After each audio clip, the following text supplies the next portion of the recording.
When a desperate woman rides onto a broken-down ranch and asks a lonely stranger to marry her, not out of love, but out of survival, one quiet man decides to take on the most dangerous person in the county. What happens next will shock an entire town into silence, then wake them up forever. If you've ever been told you don't matter, that you're too quiet, too ordinary, too forgettable to make a difference, this story is for you. Stay until the very end, and drop a comment telling me what city you're watching from. I want to see exactly how far this story travels. The morning Vivian Mercer rode onto Elias Boone's property, the sky looked the way it always did in late October. Heavy and gray and undecided, like it couldn't make up its mind whether to storm or just threaten to. The kind of sky that made a man feel small without quite knowing why. Elias was crouched behind the barn, working a rusted bolt loose from a fence post that had been rotting since spring. He had a coffee can of grease beside him, a pair of pliers that were 2 sizes too small for the job, and his left knee was throbbing the way it always did when the weather was about to turn. He wasn't thinking about much of anything. That was usually how his mornings went, slow, physical, quiet. Just him and the livestock and the sound of wind moving through dried grass. He heard the hoofbeats before he saw her, not the casual clop of someone passing on the road. These were purposeful, direct, coming up his drive like the rider knew exactly where she was going and intended to get there fast. Elias set down his pliers and stood up slowly, pressing one hand against the small of his back. At 41, his body had opinions about crouching that it hadn't had at 30. He came around the side of the barn just as she pulled up. She rode a dark bay mare with a white streak down her nose. Good horse, well kept, the kind of animal that cost real money. The woman in the saddle wore a dark riding coat over a practical dress. No nonsense about the way she sat, no hesitation. Her hair was dark and coming loose from where she'd pinned it, probably from riding fast. She had her father's jaw, strong, set forward slightly, the jaw of someone who'd made decisions and lived with them. Elias had seen Vivian Mercer in town before. Everybody in Red Hollow had. Her father, Augustus Mercer, ran the largest dry goods operation in 3 counties, and Vivian had been working alongside him since she was old enough to count change. People respected the Mercers. Some envied them. A few were probably waiting for them to stumble. But Elias had never once had a conversation with Vivian Mercer. He wasn't sure she'd ever noticed him at all. She pulled the mare to a stop about 15 feet from where he was standing and looked at him for a second without speaking. Her eyes were dark brown, sharp, the kind that took stock of things quickly and didn't miss much. There was something behind them that he couldn't read right away. Not panic exactly, but something close to it, held very carefully in check. "Mr. Boone," she said. "Miss Mercer." He pulled his hat off out of habit, then wasn't sure if he should have. It felt strange, standing here with his hat in his hand and grease on his knuckles in front of the merchant's daughter. "Something I can do for you?" She didn't answer right away. She dismounted, smoothly, efficiently, like a woman who'd been getting on and off horses her entire life, and tied the mare to his fence post, the same fence post with the rusted bolt. He noticed her glance at the grease can and the pliers on the ground, and he had the brief, stupid impulse to kick them out of sight. She walked toward him, and she stopped when she was close enough that he could see she hadn't slept well. There were shadows beneath her eyes that she hadn't quite managed to cover, and there was a tension around her mouth that looked like it had been there for a while. "I need to ask you something," she said, "and I need you to hear the whole thing before you say no." Elias looked at her carefully. "All right." Vivian Mercer took a breath. Not a dramatic breath, not the kind that sets up a speech. More like the breath a person takes when they're about to do something that costs them, and they've already decided to do it anyway. And the breath is just the last moment before there's no going back. "I need you to marry me," she said. The wind moved through the dried grass. Somewhere in the back pasture, one of his steers made a low, unhurried sound. Elias Boone stood there with his hat in his hand and looked at the woman who had just said those words to him, and the thing he felt, the first honest thing, before he could think about it properly, was not confusion. It was something that felt uncomfortably close to sorrow. Because she was serious. He could see that she was completely, painfully serious. And serious women who rode out to lonely ranches to ask solitary men to marry them were not doing so because the world had been kind to them lately. "You'd better come inside," he said. The inside of the ranch house was not a place designed to impress visitors. Elias knew that. He'd lived in it long enough that he'd stopped seeing it the way a stranger would see it. The low ceiling dark with years of wood smoke, the table with one leg shimmed up with a folded piece of leather, the single window above the dry sink that let in pale light, and not much of it. There was a rifle above the door and a calendar on the wall that was 6 months old, and a shelf of books that were the most organized things in the room. He put water on to boil because he didn't know what else to do with his hands, and he gestured toward the table. Vivian sat down without looking around the room, which he appreciated more than he would have admitted. She set her hands flat on the table. Her fingers were still. Not fidgeting, not ringing. Still in the way that people are still when they've been practicing calm for a long time and have gotten very good at it. "Before I explain," she said, "I want you to know that I didn't come to you because you're the only option. I came to you because you're the right one." Elias leaned against the counter and crossed his arms. "That's a curious distinction. Why don't you start at the beginning?" So she did. "It started," she told him, "about 3 years ago. Maybe closer to 4. Sheriff Garrett Crow had been appointed to his position by the county magistrate. A political appointment, not an elected one, which meant he hadn't needed the town's approval to get the job and didn't especially need it to keep it. He was a competent lawman in the technical sense. He showed up, he handled trouble when it arrived, he made the town feel managed. People felt safe enough under him that they didn't ask too many questions. The first time he came to her father, Vivian said, it was framed as a business matter, a courtesy call.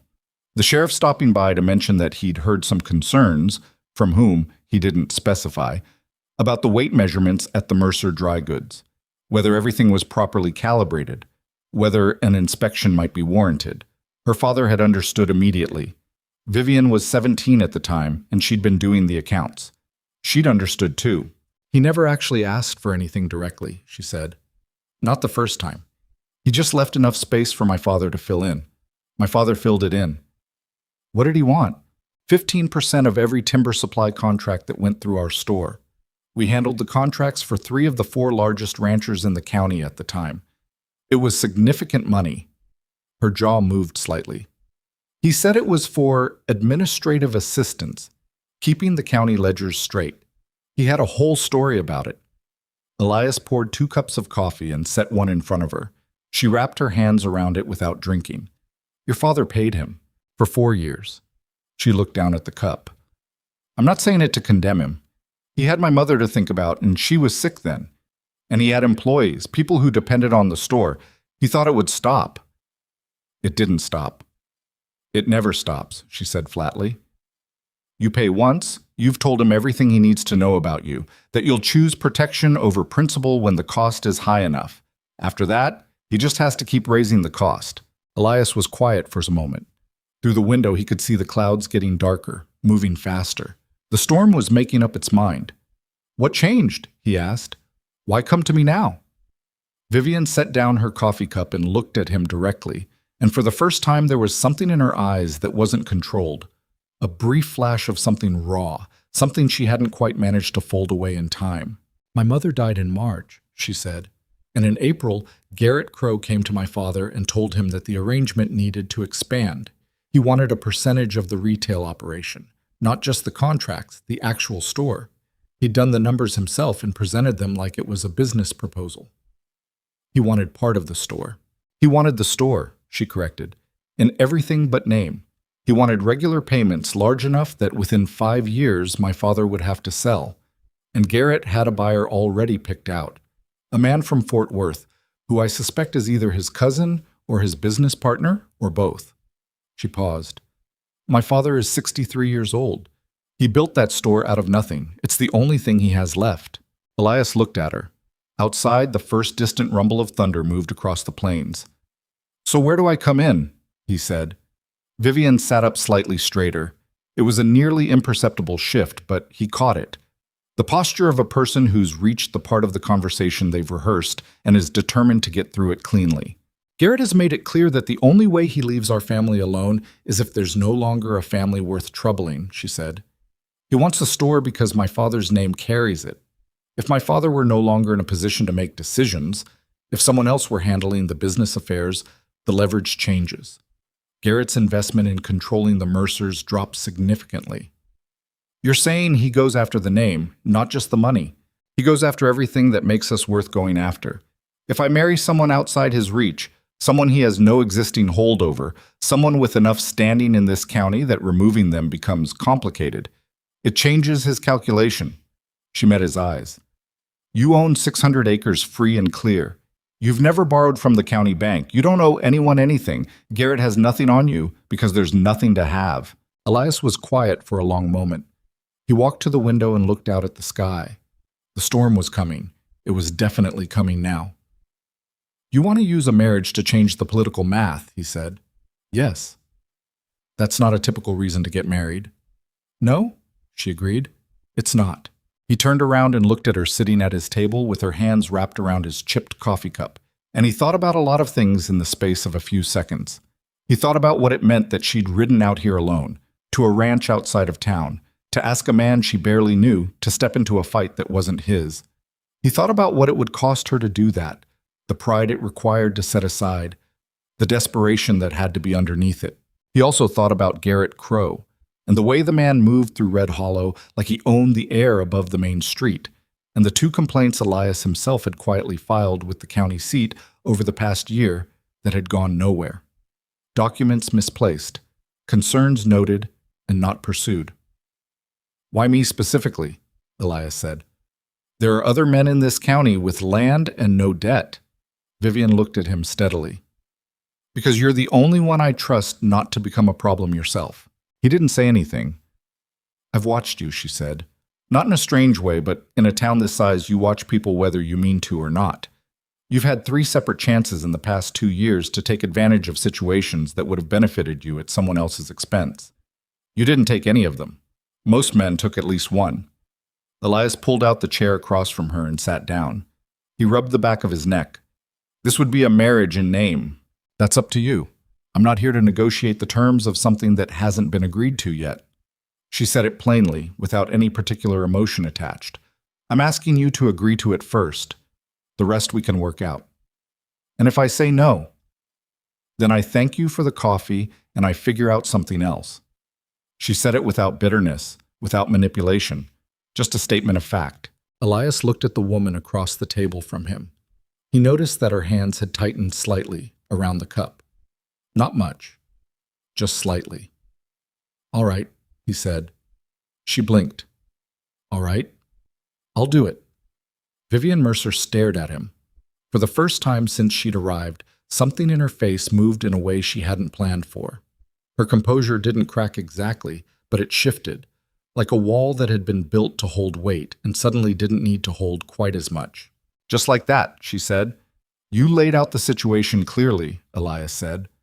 I don't need a week to think about whether a man who extorts widows and threatens old men should be stopped. He paused. Also, I've been wanting to do something about Garrett Crow for about 14 months. This gives me better standing than filing paper that disappears. Vivian looked at him for a long moment. You've already been watching him. I've been noting things, Elias said carefully. Conversations people have had with me in confidence. Dates, amounts, where people were willing to share them. He set his cup down. I wasn't sure what I'd do with it. Seemed like I'd figure it out when I had enough. How much do you have? He thought about the journal in the locked box beneath his bed. 14 months of careful, patient, stubborn record-keeping. Names he'd promised to protect. Stories people had only told him because he was quiet and unimportant, and they trusted that nothing he held would ever reach the wrong ears. Enough, he said. Maybe more than enough. Outside, the first fat drops of rain hit the window glass. The storm had finally made its decision. He walked her out to her horse 20 minutes later. They had talked about the basics, how they would make the announcement, what timeline made sense, how to handle her father. Practical things spoken in practical voices. The conversation had the strange quality of 2 people planning a business venture that happened to be on paper a marriage. At the fence post, Vivian untied the bay mare and swung up into the saddle. She gathered her reins and looked down at him. The rain was picking up, spotting her dark coat. Mr. Boone, she said. Elias, he said. If we're going to do this, you should probably call me by my name. Something moved at the corner of her mouth. It wasn't quite a smile, but it was adjacent to one. Elias, she said, I want you to understand something. I know what I'm asking you to walk into. Garrett Crow isn't going to accept this quietly. I know. He's going to come at you. I know that too. She looked at him for a moment longer than was strictly necessary, studying something, trying to figure out whether he genuinely understood or whether he was the kind of man who said he understood and then was surprised when things got hard. All right, she said finally. Whatever she'd been looking for, she'd apparently found enough of it. She turned the mare and rode out through the gate and down the drive, moving fast, her coat dark against the gray morning. Elias watched her go until she was past the line of trees at the edge of his property, and he couldn't see her anymore. Then he turned and looked at the fence post with the rusted bolt and the grease can and the pliers that were 2 sizes too small for the job. He picked up the pliers. He went back to work, but word reached Garrett Crow by mid-morning of the following day. That was how small Red Hollow was. That was how thoroughly the sheriff had built his web of information inside its limits. Someone at the feed store, probably. Or one of the hands who worked the property next to Elias's east fence. It didn't particularly matter. What mattered was that Garrett heard it, and Elias knew he would hear it, and the timing of it would tell him something useful about how many of the town's ordinary conversations made their way to the sheriff's ear. Garrett came to the ranch himself. He didn't bring his deputy. He rode alone, which was either confidence or a choice to keep things quiet, and Elias was already betting on confidence. Garrett Crow was the kind of man who'd never had a reason to be cautious around someone like Elias Boone, and a man's habits don't change just because the situation has. Elias was mending wire on the south fence when he heard the horse on the road. He didn't look up immediately. He finished the section he was on, clipped the wire, and set his tools down carefully before he turned. Garrett was already at the gate. He was a big man. Not fat, just large. The kind of large that had been useful once, and had since settled into something that was more presence than physicality. He had a lawman's face, not unkind on the surface, not obviously cruel. The cruelty was somewhere further back, in the eyes, in the way he held his shoulders like a man who had decided the world owed him deference and had been collecting on that debt for so long it felt like interest. He wasn't in uniform today. That was interesting. He left his horse at the road and walked through the gate uninvited, which Elias noted without commenting on. Boone, he said. Crow.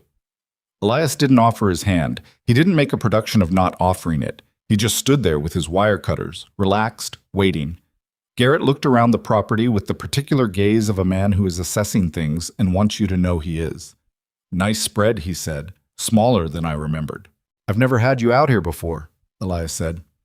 No. Garrett smiled slightly. Suppose you haven't. He stopped about 8 feet away, which was conversational distance, but also the distance a man chooses when he wants the other man to understand that the gap between them could close quickly if he decided it should. I heard something interesting this morning.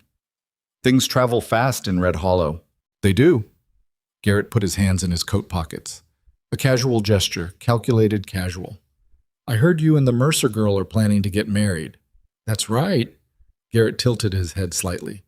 Seems fast. You two weren't what I'd call close. People surprise each other sometimes.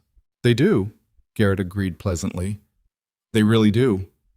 He looked at the fence line for a moment, then back at Elias. I wanted to come by personally, offer my congratulations. And also, and I want to say this as a friend, Boone, as someone who's looked out for this town for a long time, I wanted to make sure you understood what you're walking into. How do you mean? Garrett's expression shifted just slightly. Not much. An adjustment, the way a man adjusts when he's dropping the social lubricant from his voice and getting to the actual point. The Mercers are in a complicated situation right now. Business trouble. I don't know how much Vivian's told you, but her father's in some difficulty. County tax matters. Bookkeeping irregularities that need to be sorted out. He said it with the particular smoothness of a man who has practiced making manufactured problems sound like regrettable facts. It wouldn't reflect well on you, professionally, if you were to find yourself legally connected to that family before those matters were resolved. Elias looked at him.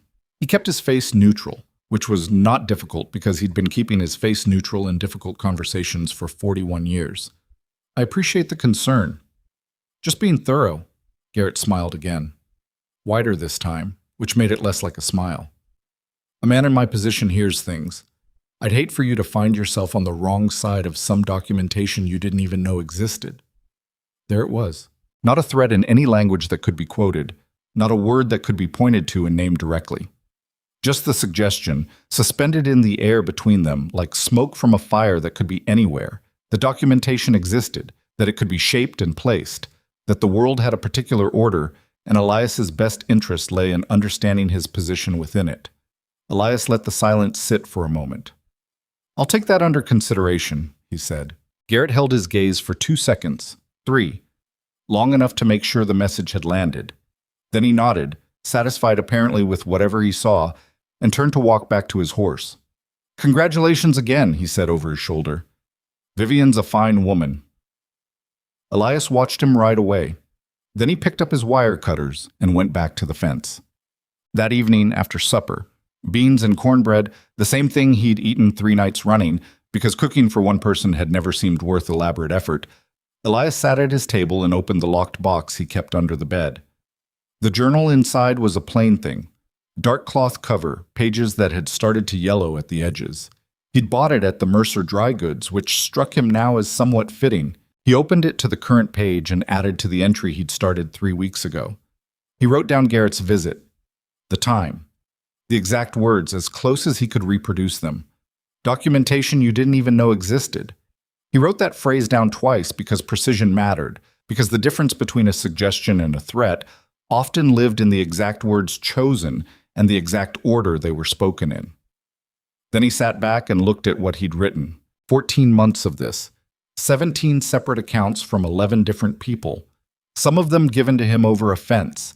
Some of them over a shared bottle on someone's porch in the evening.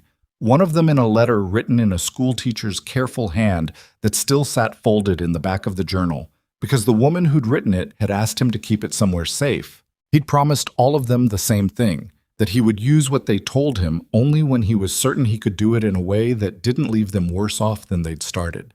He'd been waiting for the right moment, for enough weight, for a lever long enough and a place to stand. He turned to the back of the journal where he'd written a name 2 months ago and circled it. Circuit Judge Raymond Hale. Known for 3 things in those parts: an absolute intolerance for corruption in law enforcement, a willingness to travel for cases of significant public interest, and a reputation so clean that even Garrett Crow had never tried to approach him. Elias had never met Judge Hale, but he knew a man who had, and he'd written a letter, careful, factual, direct, and sent it 3 weeks ago. He hadn't received a reply yet, but he was patient. He had always been patient. Patience was one of the only virtues that life on a working ranch taught you without asking. He closed the journal and locked the box and slid it back under the bed. Then he went and stood at the window for a while, looking out at his land in the dark. 600 acres that he'd worked for 11 years. That he'd bought one parcel at a time with money he'd saved and resaved and protected with a kind of obsessive care that probably made him odd in people's eyes, though they were too polite to say so. The quiet had never bothered him much. Some people couldn't stand quiet. Some people needed the noise of other people around them all the time just to feel like they existed. Elias had always found quiet more honest than the alternative. Noise could cover a lot of things. Quiet showed you what was actually there. But standing at the window that night, he was aware of the quiet differently than usual. Not as something peaceful, as something waiting. The whole dark spread of his land out there, the grass moving faintly, the distant sound of cattle, the stars appearing one by one above the flat horizon. All of it waiting, the way things wait before the thing that changes them finally arrives. He thought about Vivian Mercer sitting at his table that morning, the way she'd held the coffee cup, the way she'd looked at him when he'd said all right, not relieved exactly, recalculated. He didn't know her. Not really. You didn't know a person from watching them across the width of a small town for however many years. But he knew enough to know that she was not a person who asked for help easily, and that what she'd done that morning had cost her something real, and that she'd done it anyway because the alternative was watching her father lose the only thing he'd built his life around. He understood that. The specific kind of love that makes a person do something they'd never otherwise do. He turned away from the window. Tomorrow he'd ride to town. Not to see Vivian. They had agreed to keep their contact minimal and practical until things moved forward. He'd ride to town to pick up supplies and to listen and to watch, the way he always did, except now with a sharper purpose. Garrett Crow would be watching him. That was certain. What Garrett would be looking for was any sign that Elias could be pressured, diverted, or frightened into stepping back. What Elias intended to give him was nothing. A calm face and steady hands and the appearance of a man going about ordinary business, which was, in fact, exactly what he was doing. He was just doing it with a plan underneath that Garrett didn't know existed yet. 3 days after Vivian's visit, Elias received a reply to his letter. It came through the postal service in an envelope with no return address, sealed with plain wax. He opened it at the kitchen table, alone, with his coffee going cold beside him. The letter was short. 4 sentences. Mr. Boone, your correspondence has been received and reviewed with serious attention. The matters described fall within a category of my jurisdiction that I take personally. I will be in the Red Hollow County area during the 2nd week of November. If you can arrange a meeting under conditions of reasonable privacy, I will attend. It was signed R. Hale. Elias read it twice, then he folded it and burned it in the stove. He sat back down and looked at the table for a while. November was 5 weeks away.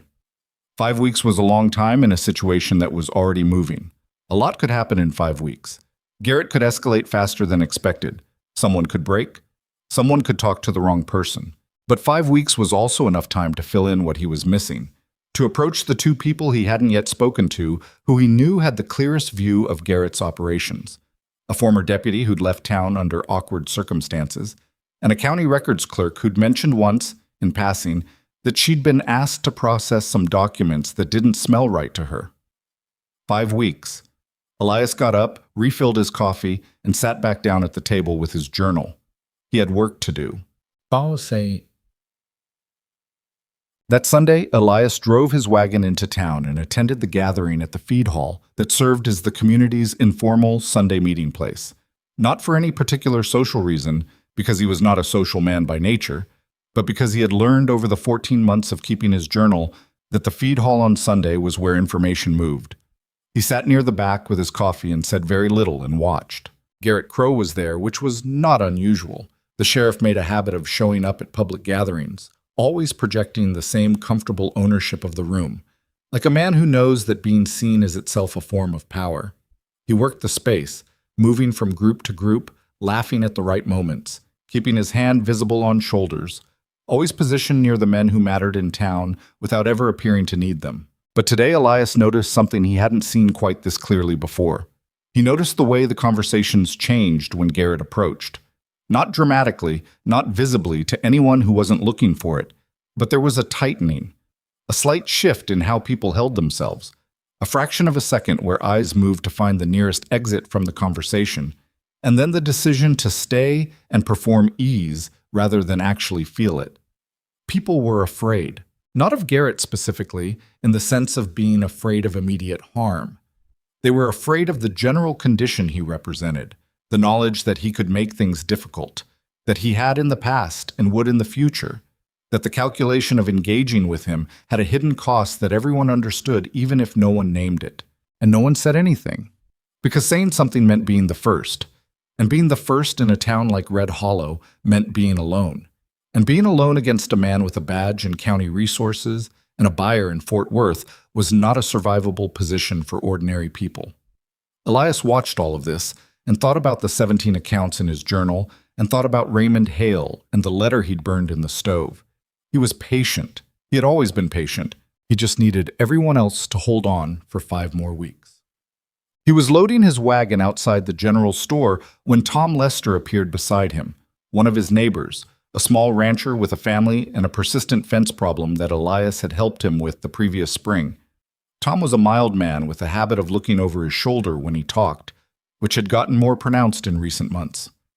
"Heard about you and Vivian Mercer," Tom said quietly, keeping his eyes on the wagon rather than on Elias. "Word travels." "It does." Tom was quiet for a moment, picking at a splinter on the wagon sideboard. "You know what you're getting into." "I have some idea." Tom nodded. He didn't look up. "Garrett's already talking, saying you're making a mistake, that the Mercers have county trouble." He paused. You know what that means. I know what it means. Tom finally looked at him. He was a man of maybe 50, weathered, not given to sentiment. His eyes held something that wasn't quite a question, but was near one. You got a plan? Elias finished loading the last bag and dusted off his hands. I've got some things in motion. Tom looked at him for a long moment. If there's something I could do... He stopped, started again. That business last year, with my water rights. The way the documentation got changed without me being asked, I kept a record of it. Elias turned to look at him directly. I know you did, he said. I remember what you told me. Tom Lester held his gaze. If you need me to say it somewhere official... Another pause, shorter this time. I would. Elias nodded once. I'll let you know. Tom nodded back and walked away without another word. Elias climbed onto the wagon and gathered the reins. One more. That was 17 accounts and one more possible, which made 18. He turned the wagon toward the road and headed home through the beginning of dusk, the sky going purple and orange behind the flat horizon, the town of Red Hollow falling back behind him as he rode. Somewhere behind him, in his ranch house, in the locked box under his bed, 17 months of slow, patient, meticulous work waited for its moment. 5 weeks. He drove his horses into the evening, and he kept his eyes on the road ahead, and he did not look back. The first cattle went missing on a Tuesday. Elias discovered it the way you discover most bad things on a ranch. Not all at once, but in pieces. The way a picture assembles itself slowly from wrong details that your eye keeps snagging on. He did his morning count on the east pasture and came up 4 short. He told himself it was possible they'd push through a gap in the fence somewhere, which happened, which was a normal and irritating thing that happened on ranches. He walked the east fence line for an hour and found no gap. He walked it again. Still no gap. By afternoon, he'd covered the south pasture and the creek bottom and the rocky stretch along the property's north edge that the cattle usually avoided because the footing was poor. He found nothing. 4 steers, 2 of them good breeding stock he'd been planning to hold through winter, simply gone. He stood at the edge of the north pasture in the fading light and looked at the ground. The grass was too dry to hold tracks well, but there was a section near the fence where the soil was softer from a spring that ran slow and underground, and in that section he could see what he'd half expected to see. Not one set of marks, multiple sets. Boots, several pairs, moving in a deliberate pattern, and the compressed earth where cattle had been driven through a section of fence that had since been replaced so carefully that you'd have to know what you were looking for to spot it. He crouched down and looked at the replaced section for a long time. Someone had taken his cattle and put the fence back. That was the detail that told him everything. A random theft leaves a broken fence. A message leaves a repaired one. He stood up and walked back to the house in the dark. He didn't report it to the sheriff. The thought crossed his mind and exited quickly, the way sensible thoughts do when the context makes them absurd. He could imagine Garrett's face, concerned, thorough, making the right noises while his eyes did the opposite of what his mouth was doing. He could imagine the paperwork being filed and the investigation going nowhere, and meanwhile his name being circulated quietly as a man with livestock problems, which in cattle country was the kind of reputation that accumulated weight slowly and took a long time to shake. Instead, he rode over to see Pete Alderman, whose property shared a half-mile of fence with Elias on the west. Pete was 60, hard of hearing in one ear, and had lived in the area long enough to know every face that moved through it. He also had 2 dogs that slept light and a habit of sitting on his porch until well past midnight because he said he'd never needed much sleep. You see anything moving on my fence line last few nights? Elias asked, standing at Pete's gate. Pete chewed on something. Tobacco, probably. He always had something in his cheek, and looked thoughtful. Night before last, he said. 3 horses, maybe 4, moving slow.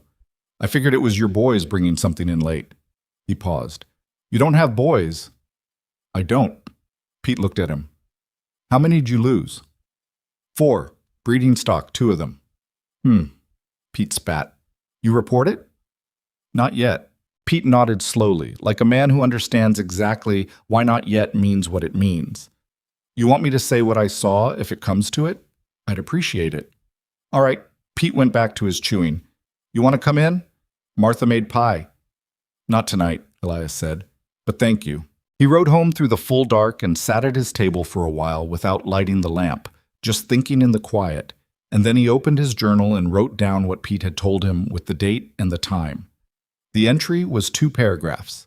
He reread it twice, then added a third paragraph that was just 1 sentence.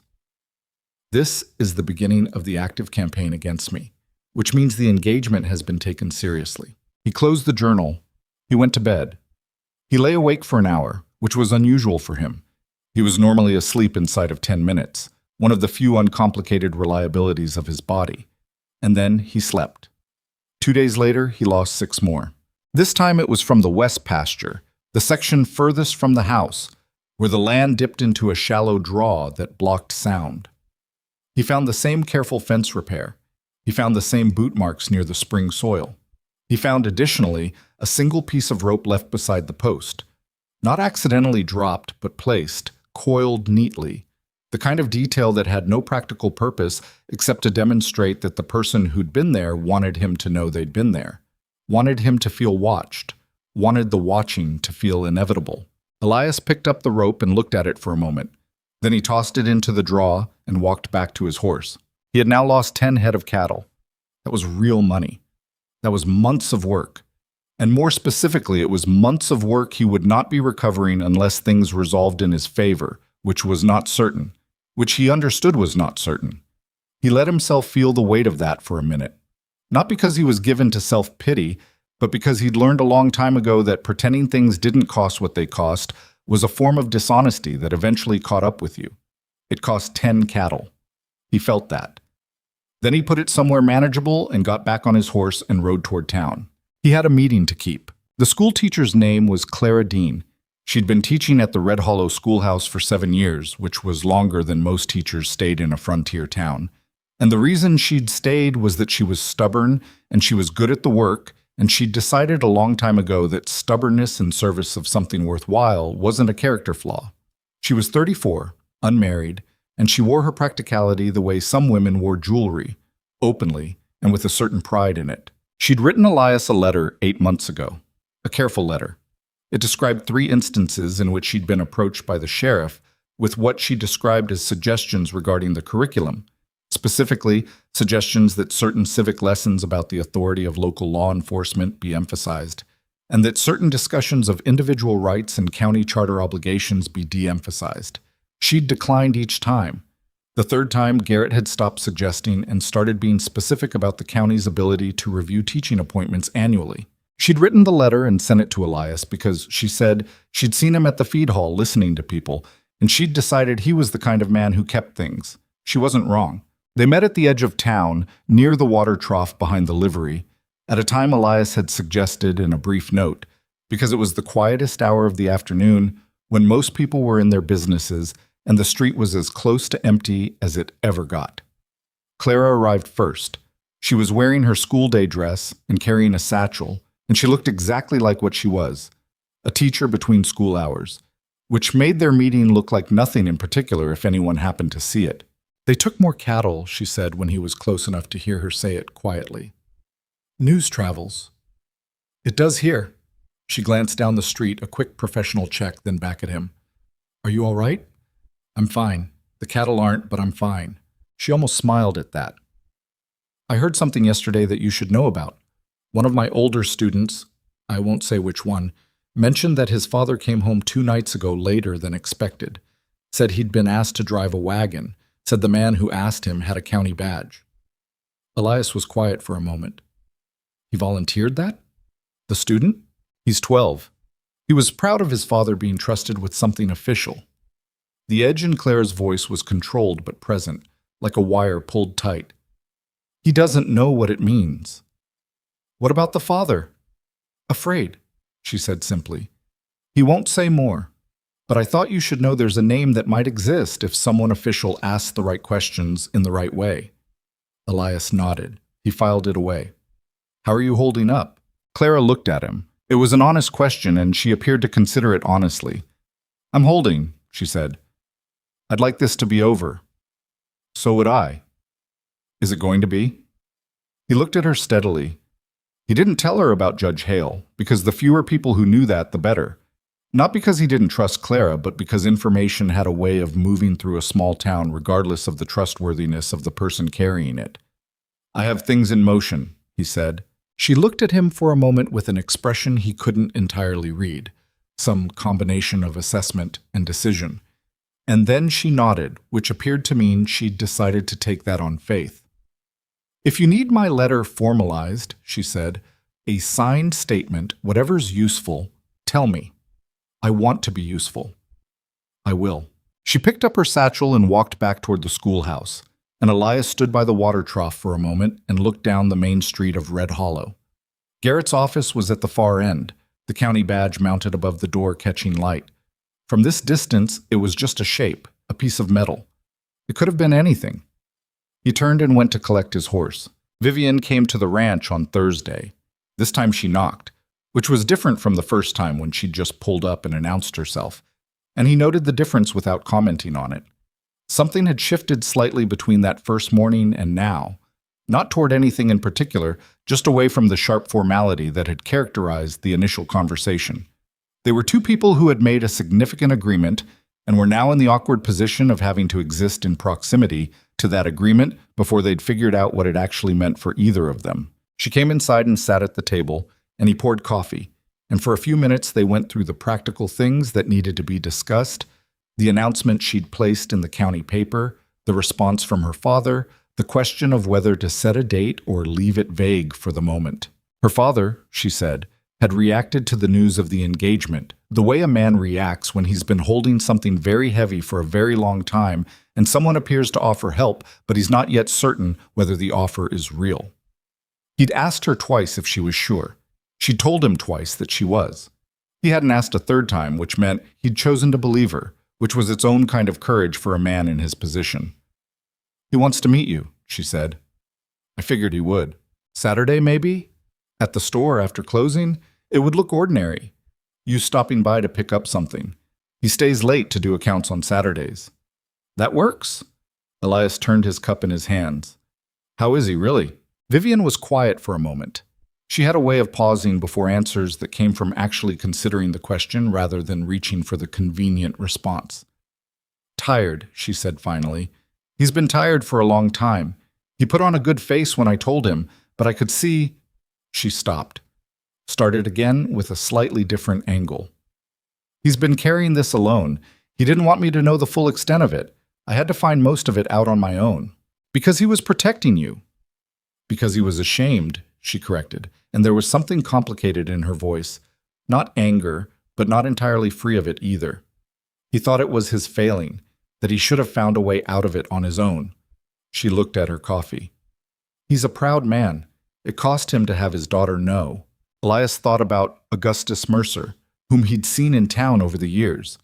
A solid, upright man who carried himself with the particular dignity of someone who'd built everything they had from nothing and knew exactly how much it had cost. The thought of that man being systematically bled for 4 years, watching everything he'd built being slowly redirected toward someone else's pocket, told to frame it in his own mind as a business arrangement so he could live with it. That thought sat unpleasantly in Elias's chest, and he let it sit there. "He's not going to be in debt to me," Elias said. "Whatever comes of this, he needs to understand that what I'm doing isn't something he's going to owe me for." Vivian looked at him. "Why not?" "Because a man who feels he owes you doesn't stand up straight when he talks to you, and I'd rather he stood up straight." She held his gaze for a moment, something in her expression that he was starting to recognize, that fractional shift when something he said landed somewhere she hadn't expected. "I'll tell him," she said. The trouble at the Mercer store started 5 days later. It began with a visit from a county land assessor, a man named Griggs who came from the county seat with papers in a self-important manner and spent 2 hours going through the store's floor plan and exterior measurements with the stated purpose of updating county records. Nothing was taken. Nothing was formally accused. But Griggs mentioned, in the particular way that Garrett's people always mention things, that there appeared to be a discrepancy in the store's registered square footage compared to the current configuration, which could, potentially, affect the property tax classification, which was a matter the county would need to look into, which might take some time to resolve, during which certain commercial licenses could be considered provisional. Augustus Mercer came to Elias with this on a Tuesday morning, arriving at the ranch with the posture of a man who has spent his whole life not asking for help and is finding it even harder than he'd imagined. He was a taller man than Elias had expected up close, still upright despite everything. Good shoulders, the kind of face that had once been handsome and was now simply honest. He had Vivian's eyes, the sharp dark brown ones, though in him they carried a different expression, where hers was calculation. His was something more like grief that had been carefully organized. "I don't want to bring my trouble to your door," Augustus said. He was standing in Elias's yard, hat in his hands, which Elias recognized as a posture the man had not chosen casually. "But my daughter tells me you're someone who can be told the full thing." "Come inside," Elias said. "Tell me all of it." Augustus sat at the table and talked for 40 minutes. He was precise about numbers and dates, the way a merchant would be. He'd kept records of every payment, not in any place Garrett would find them, but in a ledger he'd hidden inside the false back of a shipping crate in the store's back room. He'd been keeping that ledger since the second payment, because some part of him had known, even then, that he was going to need it someday, even if he couldn't see how. When he finished, he sat back and looked at the table with the expression of a man who has just unloaded something that was heavier than he'd let himself acknowledge for a long time. "That ledger," Elias said carefully. "How detailed is it?" "Dates? Amounts? I wrote down what was said at each meeting as close as I could remember, as soon as I got home. I didn't trust my memory over time." He paused. "I'm a bookkeeper by habit. I record things." Elias looked at him. "Mr. Mercer, that ledger is one of the most important documents in this whole situation. You understand that." "I'm beginning to." "Where is it right now?" Augustus named the crate and the location in the back room. Elias thought about it for a moment.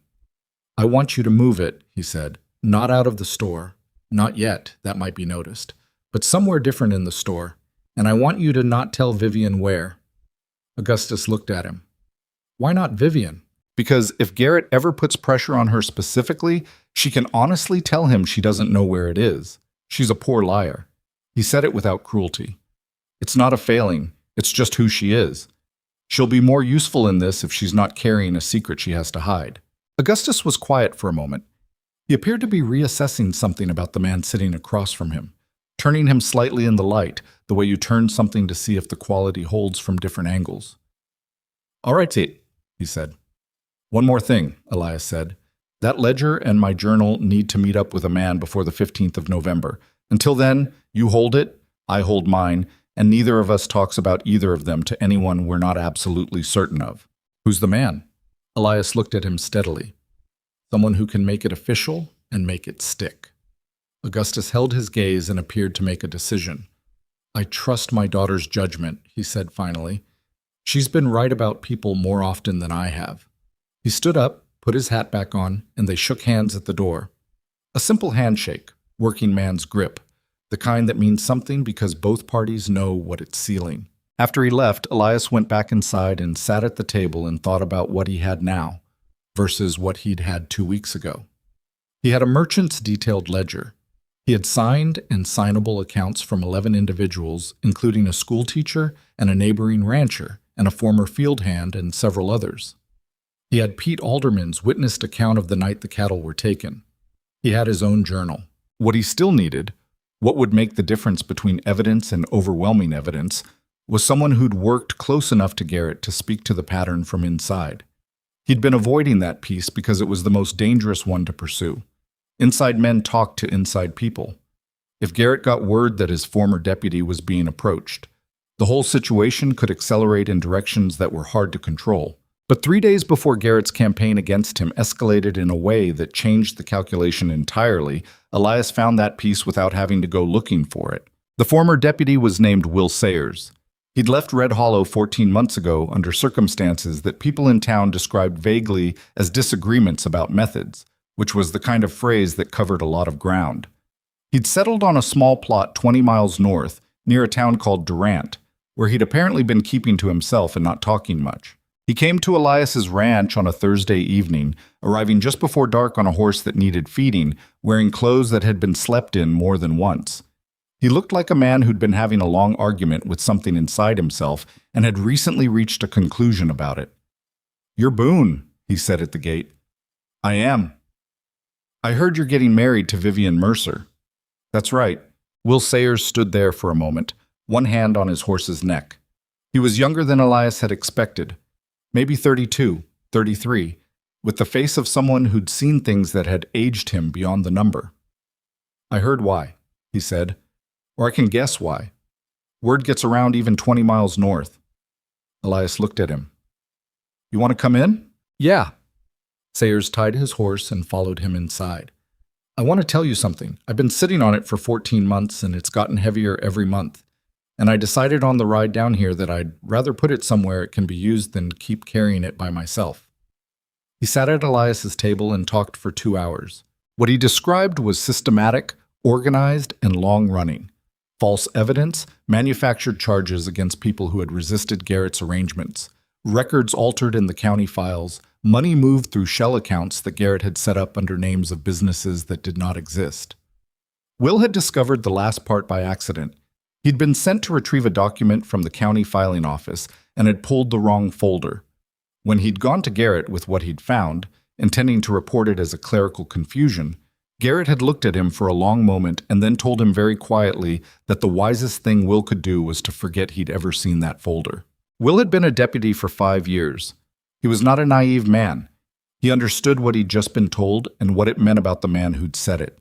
He'd resigned 2 weeks later, citing personal reasons, and gotten out of Red Hollow as quietly as he could manage. I should have gone to someone then, he said.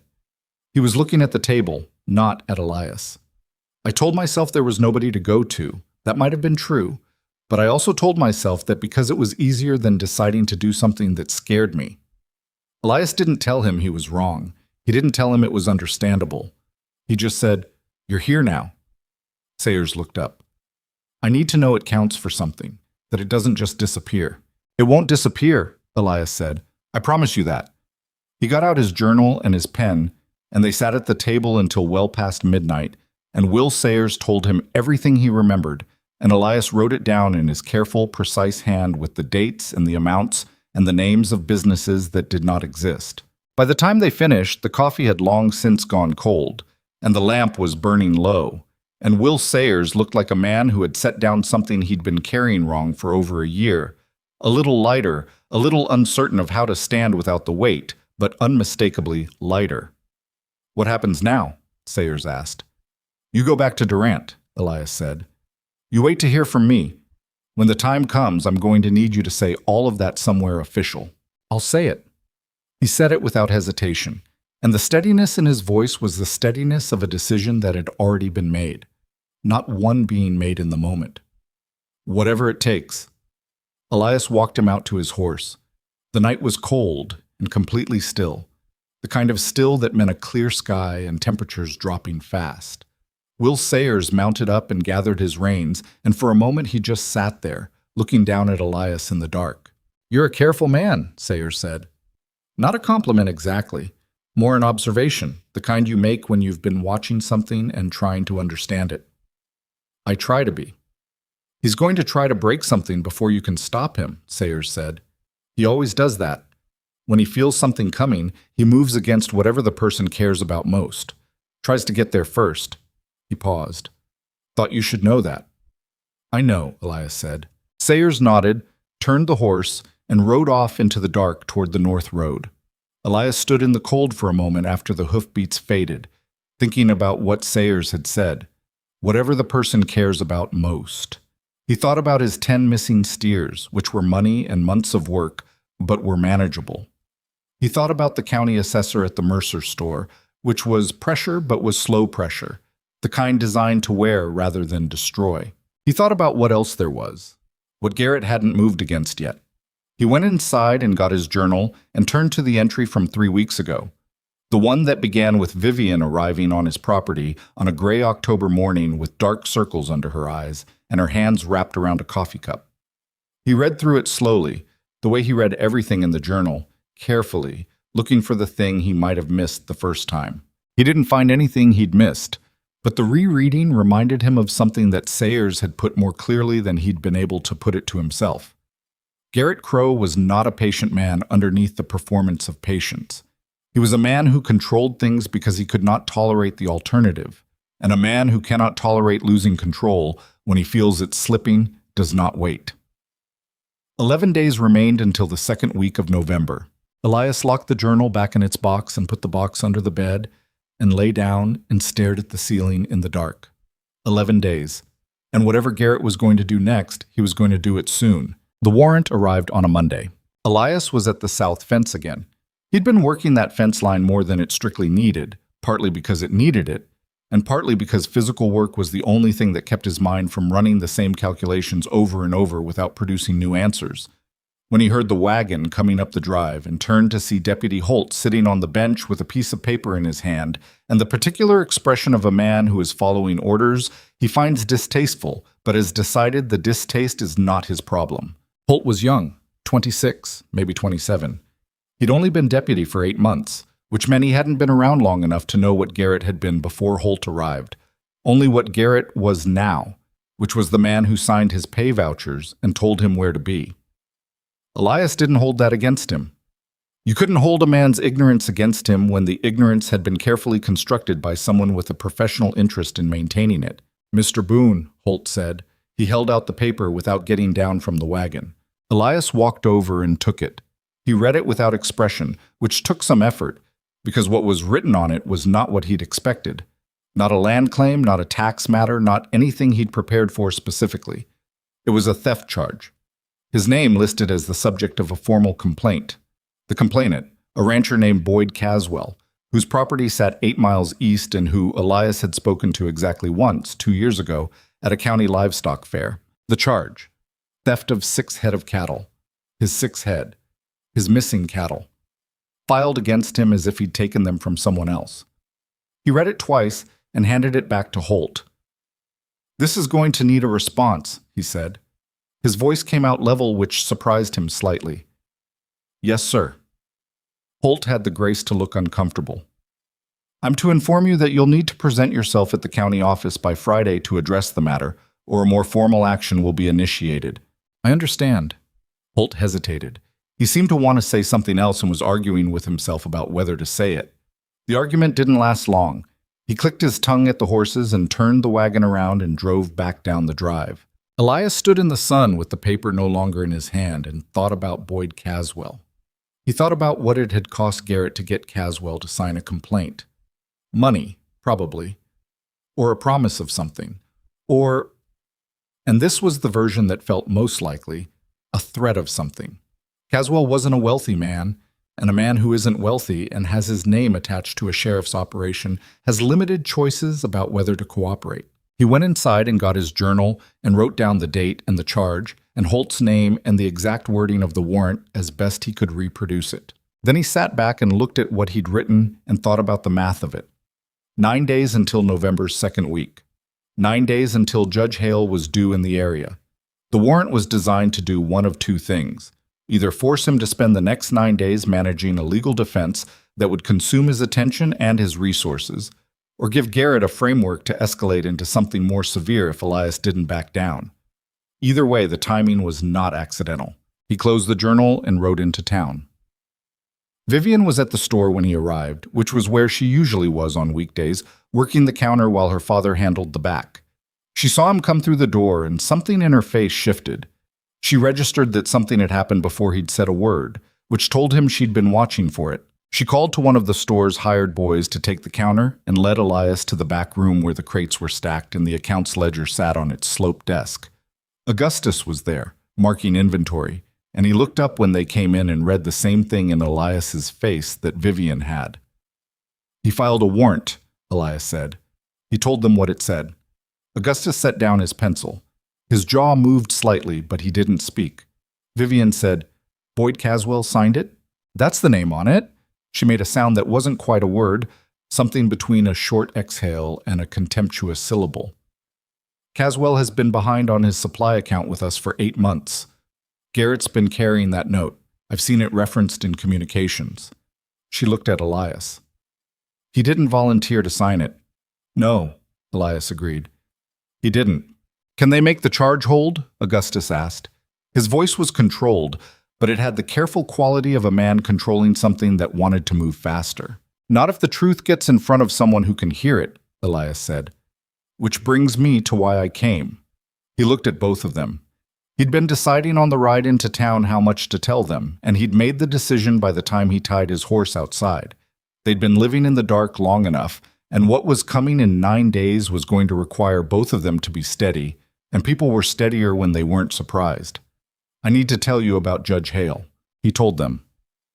Not everything, not Will Sayers, because that piece needed to stay protected a while longer, but the letter, the reply, the timeline, the plan he'd been building in the journal for 14 months, and the pieces that had come together in the last few weeks. He watched their faces as he talked. Augustus went through several expressions in the space of a few minutes. Surprise, a complicated relief, and something that looked like it might eventually become anger directed at himself for not having done something earlier, which Elias recognized as the feeling you get when someone else does the thing you'd told yourself couldn't be done. Vivian's face was harder to read because she'd been practicing reading other people's expressions for so long that she'd gotten careful about giving her own away. But at some point while he was talking, some of the tension around her mouth released, just slightly, in the way tension releases when you've been holding something for a long time and something solid finally appears. When he finished, it was Augustus who spoke first. "A circuit judge," he said, "in secret. In secret until the morning we need him not to be." "And what morning is that?" Elias said, "I'm working on that." He looked at the two of them. "What I need from both of you right now is to keep this between us and to behave exactly as you have been. Don't change anything visible. Don't react to the warrant in any way that suggests you have something up your sleeve. Garrett is watching for that." Vivian nodded slowly. "He'll expect you to come to me panicked or angry. So I'll be neither. And the warrant? Friday is 9 days early." Elias had thought about this on the ride in. "I'll go to the county office on Thursday. I'll tell them I need time to prepare a response and request a 2-week extension to gather documentation. That's within my rights. It buys time, and it makes me look like a man working within the system rather than against it, which is exactly the posture I want." Augustus looked at him steadily. "You've thought about this a long time." "I've had time to think." Most men would have. Augustus stopped. He seemed to be reorganizing what he'd started to say. Most men would have taken a different approach. "I know," Elias said. He didn't elaborate on what the different approach would have looked like, because they all knew, and naming it served no purpose. He left the store 20 minutes later and walked out into the main street of Red Hollow, and almost immediately he saw Garrett. The sheriff was coming out of the land office across the street, unhurried, hands in his coat pockets. He saw Elias at the same moment. There was a pause, 2 beats, 3, where they simply looked at each other across the width of the street with the wagon traffic moving between them. Then Garrett smiled. It was a genuine smile, which made it worse than the manufactured ones. A smile of a man who believes the game is going exactly as he designed it. Elias nodded once, the way you nod to an acquaintance, and turned and walked to his horse and rode out of town without looking back. The next 9 days were the longest he could remember since the first winter on the ranch, when he'd been running low on feed and the snow had come 3 weeks early, and he'd had to make rationing decisions that kept him awake every night wondering if he'd read the situation correctly. That winter had taught him something that he thought about often, that the hardest part of any long wait was not the uncertainty exactly, but the way uncertainty made every ordinary hour feel like evidence of something going wrong. You had to keep choosing every morning to believe that your preparation was adequate, and you had to make that choice even on the mornings when it felt most hollow. He went to the county office on Thursday and made his request for an extension, which the clerk, a young woman named Addie Pierce, who had something careful in her eyes when she looked at him, processed without comment, but with a look that lasted just slightly longer than the transaction required. He filed his request and got his 2-week extension and rode home. On Friday, Clara Dean found a note tucked into the schoolhouse door when she arrived to open up. It wasn't signed. It said simply, "Back off before you become the example." She brought it to Elias wrapped in a cloth, having had the presence of mind not to handle it more than necessary. He added it to the journal. His hands were steady when he wrote the entry, steadier than he might have expected because by this point the escalation had taken on a kind of rhythm that made each new move legible. Garrett was getting nervous. Nervous men moved faster and thought less. On Sunday, Pete Alderman rode over to report that someone had come onto his property during the night and cut his west fence line in 3 places, which was Pete's fence, Pete's problem. Except that Pete's west fence was the one that ran adjacent to Elias's north pasture, and the cuts were precisely positioned to allow cattle to move from Elias's land through Pete's and onto the road. It was a setup for a future accusation, or possibly for another theft that could be blamed on the open fence, or both. Pete had already repaired it himself. He stood in Elias's yard with his hat in his hands, not the submissive posture it might have been on someone else, but the posture of a man who has made a decision about where he stands and wants to make that clear in person. "Whatever you need," Pete said. "I'll be there." 2 days before the second week of November, Elias rode the 20 miles north to Durant. He found Will Sayers at the small plot he'd described, a modest piece of land, some chickens, a vegetable garden that was done for the year, the overall appearance of a man living small and quiet and waiting for something to change. Sayers came out of the barn when he heard the horse and looked at Elias without speaking, asking the question with his face. "It's time," Elias said. "Can you be in Red Hollow on Wednesday?" Sayers looked at him for a moment. "Yes. I need you there early, before the town gets busy. I'll tell you where to be." "All right." Sayers leaned against the barn door. He looked tired, the way a man looks tired when the waiting has been harder than the doing. "It's really happening. It's really happening." Sayers was quiet for a moment. He looked out at the flat landscape to the south, the direction of Red Hollow, though you couldn't see it from here. "I've been thinking about this for 14 months, he said. "Now that it's actually—" He stopped and rubbed the back of his neck. "I'm not going to back out. I just want you to know that I know what I'm saying when I say I'll be there." "I know," Elias said. He rode back south and arrived home after dark and sat at his table with his journal open, and for the first time since he'd started it, he didn't write anything new. He just read it. All of it, from the beginning. The first entry dated 14 months ago, when a rancher named Hicks had told him over a fence post about a tax document that had changed without his signature. He read every entry in sequence, the whole record of a year and 2 months of quiet, stubborn, meticulous attention.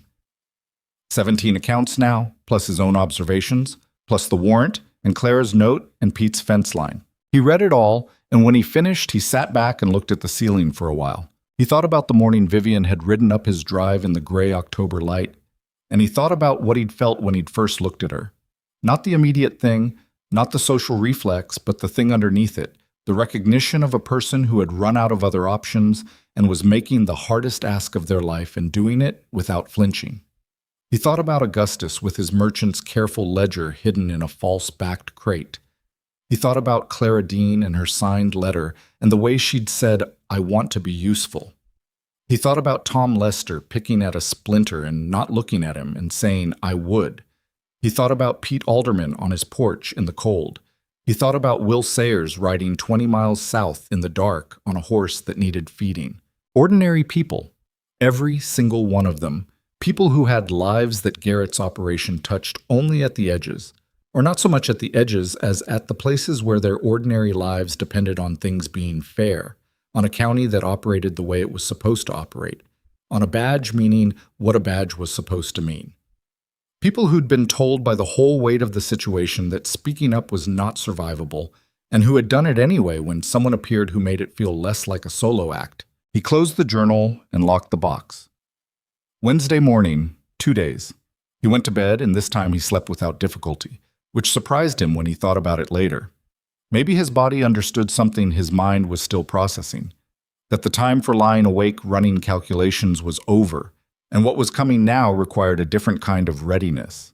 Judge Raymond Hale arrived in Red Hollow on the evening of the 10th of November, which was a Tuesday, which was the day before Elias had planned to act.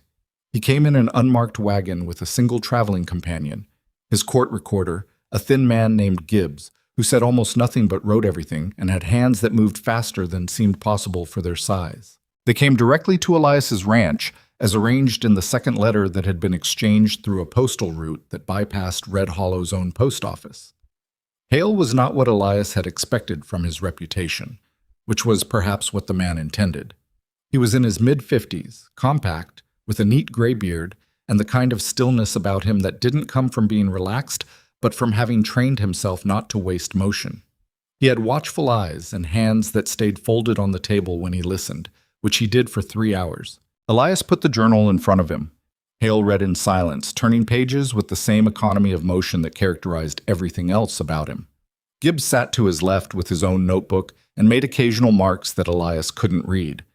At one point, Hale stopped and went back several pages and read a section twice, and the only indication that anything he was reading affected him was the slight forward lean of his posture, the kind of lean that means this matters. When he finished, he looked up at Elias. 17 accounts, he said. 18, counting the former deputy. He's in Durant. He'll be here tomorrow morning. Hale's expression didn't change, but something in his eyes shifted. A sharpening, an arrival at a conclusion.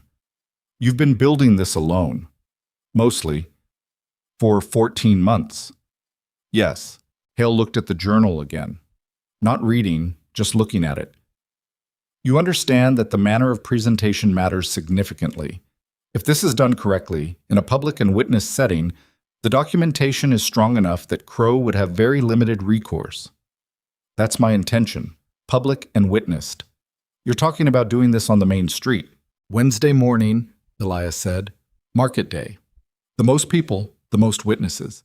I stand in the center of town with the journal and I read from it, and I have each person named in it step forward to confirm what's written.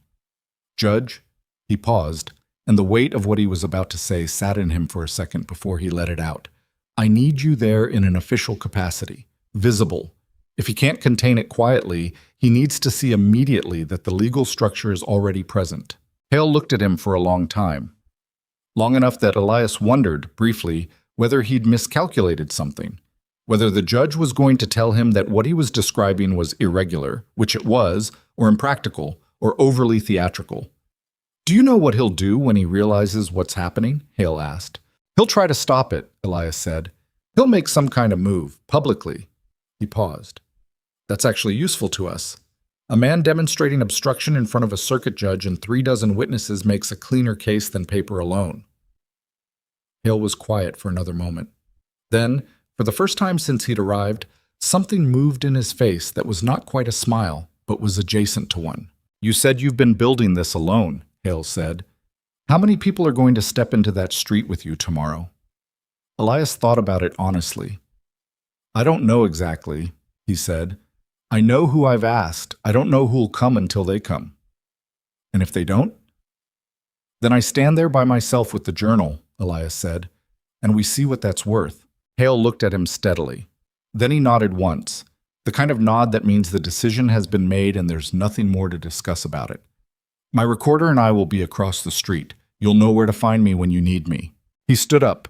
Elias stood up. They didn't shake hands.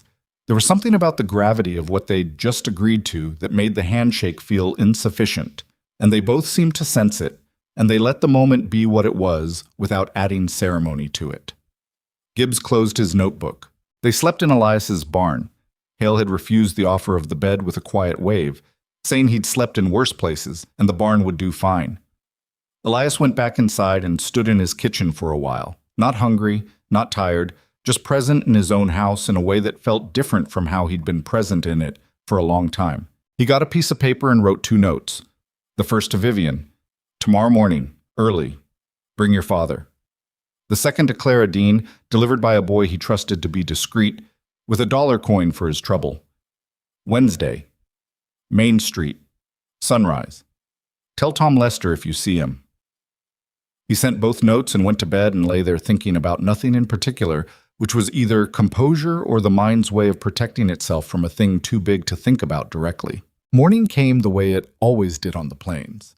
Without ceremony, without announcement, just the sky going from black to dark gray to a pale, flat light that arrived before the sun actually cleared the horizon.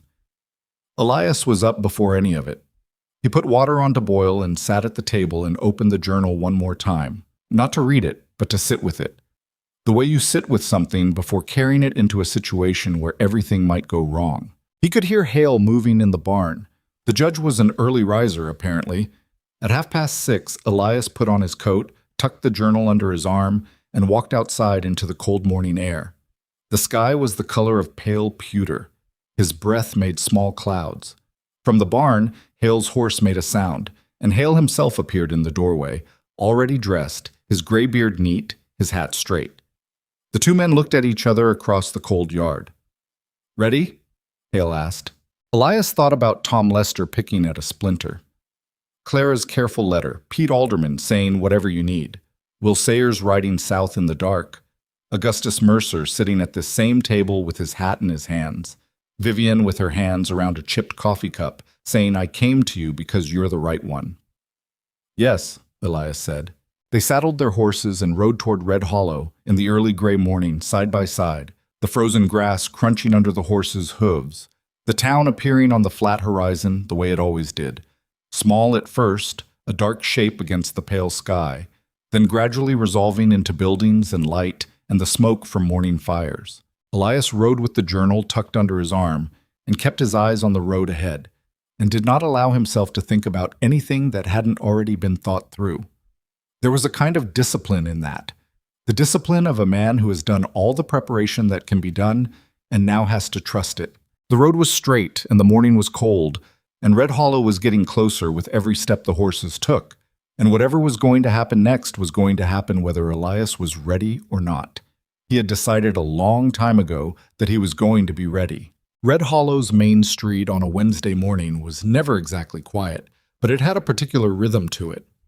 The feed store opening first, then the land office, then the general businesses coming to life in sequence like a row of lamps being lit one by one. Wagons arrived from the outlying ranches with the week's supply lists. Women moved between the dry goods and the post office. Men stood in loose clusters outside the feed store talking about weather and prices and the usual small arithmetic of frontier life.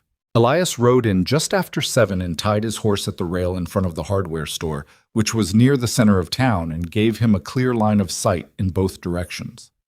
Hale had peeled off 2 blocks back, taking the side road to come around to the far side of the street, where he and Gibbs would position themselves near the land office without drawing attention. They had agreed on this without discussing it much.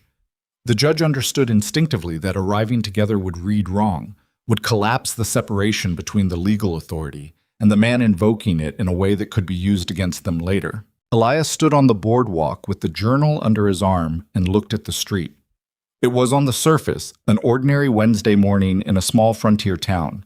A boy was sweeping the front steps of the barber shop. 2 women were talking outside the milliner's, their breath making small clouds in the cold air. A dog was sitting in the middle of the road with the relaxed authority of a dog that has decided the road belongs to it. He didn't see Vivian yet. He didn't see Tom Lester or Pete Alderman or Clara Dean. He didn't see Will Sayers, who should have ridden in from Durant before first light and was supposed to be waiting near the livery. What he saw, at the far end of the street near the county office, was Garrett Crow's horse tied out front, which meant Garrett was already in, which meant the morning had started. Elias took a breath of cold air and stepped off the boardwalk into the street. He walked to approximately the center of the main thoroughfare and stopped. He didn't raise his voice. He didn't make a scene of it. He just stood there, still, in the middle of the street, and opened the journal. The first person to notice was the boy sweeping the barbershop steps. He stopped sweeping and watched. Then one of the women outside the milliner's turned, and then the other, and the conversation between them fell away. A man coming out of the feed store with a sack of grain over his shoulder paused on the steps and looked. Elias began to read. He read in a clear, carrying voice, not shouting, just projecting, the way a man speaks when he wants to be heard by everyone in a moderate-sized space and intends to be understood. He started with the first entry. Date, name, account. Rancher Hicks and the tax document altered without his signature. He read it plainly, without editorializing, just the facts as they had been told to him and recorded. The street was getting quieter. He read the second entry. Then the third.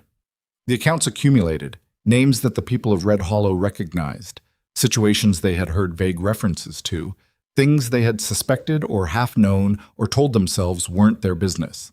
Hearing them read aloud in sequence, in public, in the specific factual language of a man who had written things down carefully for 14 months, produced a particular effect that Elias had anticipated but couldn't have fully predicted. It made the invisible visible. It made the thing that had been happening in the town's peripheral vision suddenly central, suddenly undeniable, suddenly impossible to file away as someone else's problem. People were coming out of their buildings now. Not rushing. Nobody was rushing. Just drifting toward the sound the way people drift toward something they can feel matters, even before they understand exactly what it is. He was on the fifth entry when he heard the door of the county office open at the far end of the street. He didn't stop reading. Garrett Crow came out onto the boardwalk and stood there for a moment, taking in the scene with the expression of a man who has just encountered a situation he'd been told would not exist. He was in uniform today. His badge caught the weak morning sun. He looked at Elias standing in the middle of the street with the open journal, and he looked at the people gathered on either side, and something moved through his face that he brought under control very quickly, but not quickly enough that Elias, who had been watching for exactly that moment, didn't catch it. Fear. Just a flash of it. Then gone, replaced by the controlled, performative authority that was Garrett's primary instrument. He stepped off the boardwalk and began walking up the street toward Elias with his hands loose at his sides and his pace deliberately unhurried, broadcasting confidence. It was a good performance. Garrett had always been good at performances. "Boone," he said, pitching his voice to carry over the street noise, which had now dropped to almost nothing. "Whatever you think you're doing, I'm reading from a journal," Elias said. He didn't look up from the page. He kept reading. Garrett stopped about 20 feet away. He looked around at the gathered townspeople. A calculation, reading the room, deciding the best approach. He spread his hand slightly, an inclusive gesture, the sheriff including the townspeople in his reasonable concern. "Ladies and gentlemen, what you're witnessing is a man under a pending theft charge attempting to—" "November 4th, Elias said, his voice cutting cleanly through Garrett's. "Livestock taken from the Boone Ranch property, west pasture, fence, subsequently repaired to conceal entry. Witness account provided by Peter Alderman, whose property shares the adjacent fence line, and who observed 3 to 4 riders operating without lights between the hours of 11 at night and 2 in the morning. Pete Alderman stepped forward from the group on the left side of the street.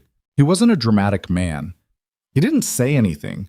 He just moved out from the crowd and stood where he could be seen, his hat in his hands, his posture saying clearly, "I'm here. I'm confirming it." Garrett's eyes moved to Pete and something in his expression recalibrated. Elias turned the page and kept reading. He read Clara Dean's account. Clara was standing near the schoolhouse end of the street. She had apparently come in early and positioned herself there. And when he read her name, she stepped forward the same way Pete had. No speech. Just presence. Just the statement of a person saying, "Yes, this happened, and I will say so in front of anyone who asks." He read Tom Lester's account of the water rights documentation that had been altered. Tom stepped out from the group on the right side of the street. He looked pale, and his hands were shaking slightly, which was honest. It was honest, and it was human, and nobody watching missed it, the cost of what he was doing visible in the way he held himself. Garrett had stopped walking. He was standing still in the middle of the street, 15 feet from Elias, and the distance between them had taken on the quality of a line drawn in the dirt. "This is—" Garrett started. "I'm not finished," Elias said. He read 3 more accounts. 3 more people stepped forward, including a woman in her 40s whose husband had been hit with a fabricated livestock violation 2 years ago and who had never said a word about it publicly until this moment. And when she stepped out from the crowd, she was crying. Not dramatically, not in a way she'd chosen, just the kind of tears that come when something you've carried alone for a long time is suddenly not alone anymore. Then Elias said, "I also have a statement from a former officer of this county." And Will Sayers walked out from the alley beside the livery. He was wearing clean clothes. He'd shaved. He walked to the center of the street and stopped beside Elias and looked directly at Garrett, and the look between the two of them contained a year and 2 months of distance and a door Will had quietly walked back through by showing up this morning. Garrett stared at him. Something happened in his face that went deeper than the calculated expressions he'd been managing. Something real. Finally, the recognition of a particular kind of threat that he'd believed safely removed from the situation. "Will," he said. His voice had changed. Not much, but enough. "Sheriff," Sayers said. Garrett turned back to Elias. When he spoke again, the performance was back, but it had a crack running through it that he couldn't quite seal. "None of this is, you have no authority to conduct this kind of... This is not how the law works, Boone. You can't just stand in the street and—" "You're right," a new voice said. Judge Raymond Hale stepped off the boardwalk across the street and walked to the center. He was holding a leather case that contained his court credentials and his seal. He opened it as he walked and held it visible as he stopped. Conducting informal testimony on a public street is not a legal proceeding. However, witnessing a public statement of record in the presence of a circuit judge does carry weight in any subsequent formal proceeding. He looked at Garrett with the particular expression of a man who has seen many men in Garrett's position and has learned not to be moved by any of them. "And I am a circuit judge, Raymond Hale, 14th Circuit. Mr. Gibbs, are we recording?" From the boardwalk, Gibbs raised one hand without looking up from his notebook. Garrett Crow looked at Judge Hale. He looked at Will Sayers. He looked at the journal in Elias's hands and the people lining both sides of the street, the people who had stepped forward and the larger number who were simply standing there watching, and whose watching was itself a kind of statement, the statement of a crowd that has decided not to look away. When he spoke again, his voice was slower than before, measured. "Judge, with respect, I'm going to need you to understand that what you're seeing here is a coordinated attack on my authority by a man who is himself currently facing the theft warrant against Mr. Boone," Hale said, "which appears in the county records as filed by one Boyd Caswell. Mr. Caswell, are you present?" Silence. Boyd Caswell was not in the crowd, which was itself a kind of answer. Hale nodded slowly. "Mr. Boone, please continue." Elias turned to the final section of the journal. Not the last entry, but the section he'd written 3 weeks ago specifically for this moment, which was a summary account organizing the 17 individual records into a clear sequential narrative of Garrett's operation over the previous 4 years. He read it in the same level, carrying voice. It took 11 minutes. He knew because he'd timed himself reading it the night before. While he read, nobody in the crowd moved or spoke.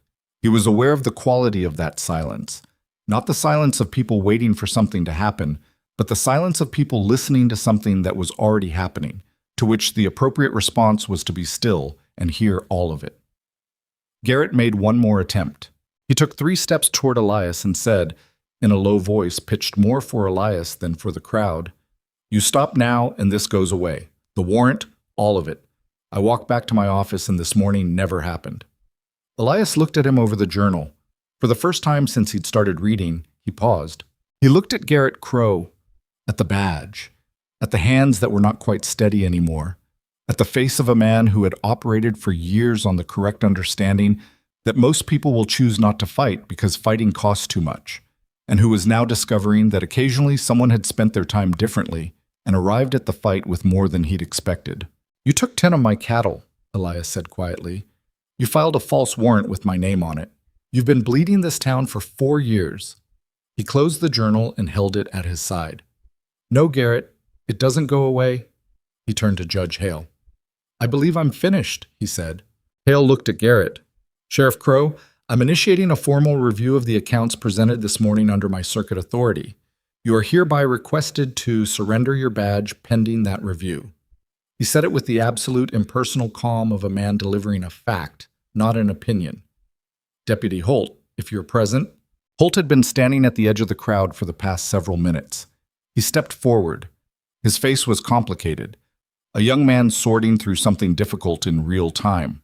The shape of the institution he'd joined turning out to be different from the institution he'd thought he was joining. But he stepped forward. Garrett looked at Holt.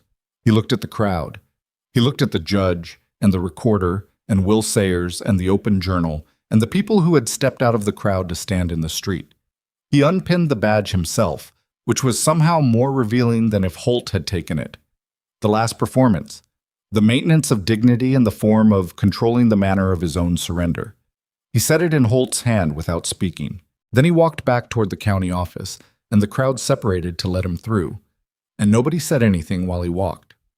Holt stood with the badge in his hand and looked at Elias, and then at Judge Hale, and then at the badge again, like a man who has just been handed an object significantly heavier than it looks. "What happens now?" Holt asked. He directed it at the judge, which was the right instinct.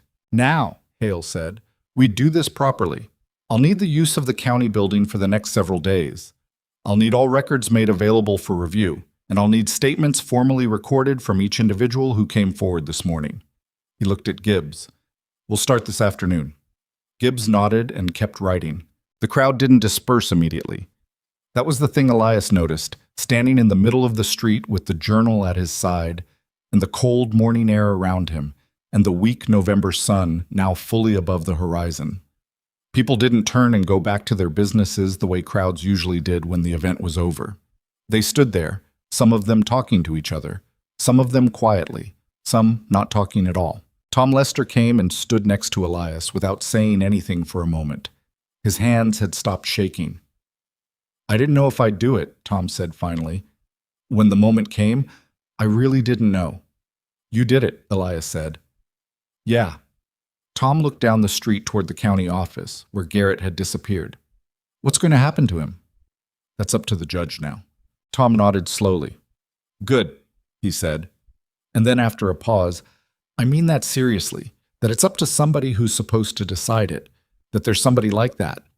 He seemed faintly surprised by his own sentiment, the way people are when a feeling arrives that they hadn't prepared for. Elias looked across the street and found Vivian. She was standing with her father near the edge of the crowd, and Augustus had his arm around her shoulders. Not a protective gesture exactly, more the gesture of a man steadying himself by holding on to the person nearest to him. Vivian was looking at Elias. She'd been looking at him, he realized, for a while. She wasn't smiling, which was right, because this wasn't a smiling kind of moment. What her face held was something more complicated and more genuine than a smile. The expression of a person who has reached the end of a thing they weren't sure they'd survive and is still figuring out how to exist on the other side of it. He walked across the street to them. Augustus extended his hand before Elias reached him, and Elias shook it, and the handshake went on longer than their first one had, which was the right amount of time for what it was sealing. "It's not finished," Elias said, because it was true and they needed to know it. "There'll be proceedings, formal statements. It'll take time." "I know," Augustus said. His voice was rough. "But today?" He stopped.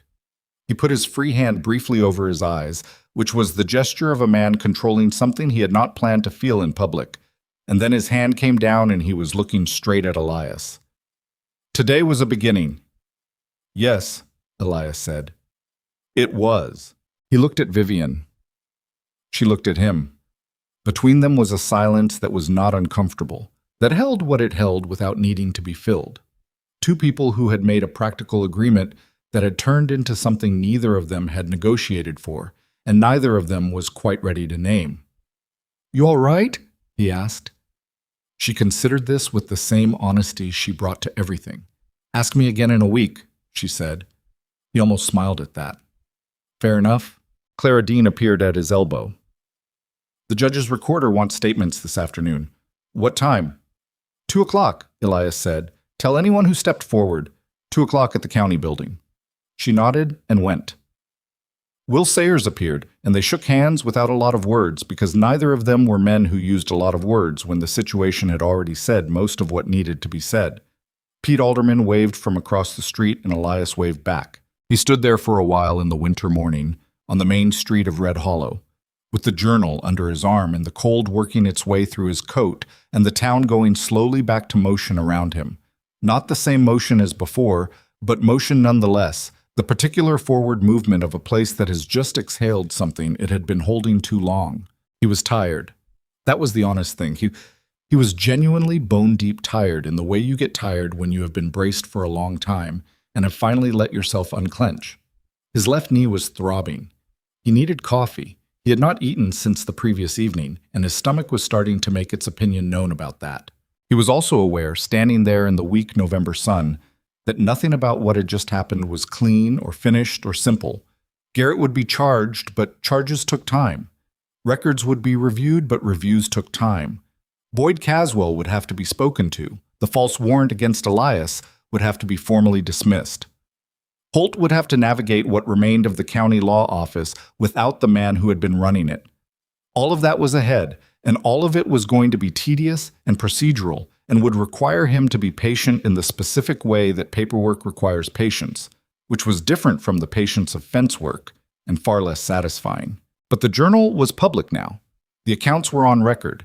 The judge had heard them, and his recorder had written them down. That part was done, and nothing Garrett Crow could do would undo it.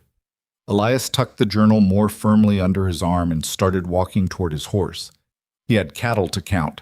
The formal proceedings took 11 days. That was 11 days of Elias riding into town in the morning and sitting in the county building while Judge Hale methodically worked through the record, calling witnesses, reviewing documents, cross-referencing the accounts in the journal against the county's own files, which Gibbs cataloged with the same inhuman speed he brought to everything. 11 days of testimony given in a small room with bad ventilation and 2 windows that let in inadequate light.